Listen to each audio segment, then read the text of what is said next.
DXDC Radyoman Report.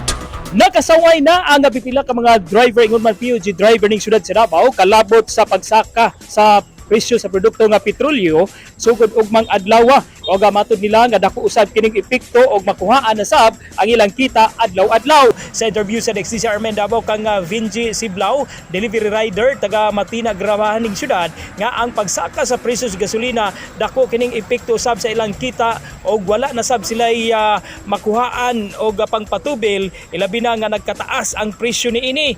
Gipanawagan ni Siblao nga ngadto sa gobyerno nga mapaubsan unta ang presyo di nakasaway sab siya nga mas dako ang pagsaka sa presyo sa gasolina kung ikumpara sa pag-rollback niini.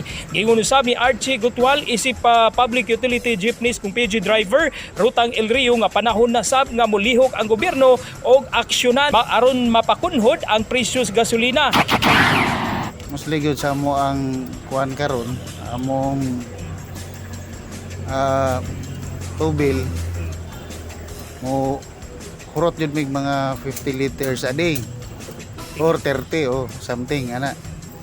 So dako kay kuan ya sige saka kada adlaw. Makibhangan yun. Makuhaan yun siya sir. Kani umang adlaw ang ikanapulo nga hugna sa pagsaka sa presyo sa gasolina. Ang gasolina musaka og 20 centavos samtang ang kerosene musaka na sab og 20 centavos samtang ang diesel or crudo musaka og 40 centavos. Kasama mo sa balita o serbisyo publiko, reaching millions nationwide in worldwide for 70 years, Radyo Madon Pulayaw, Tatak, RMN. Tatak RMN.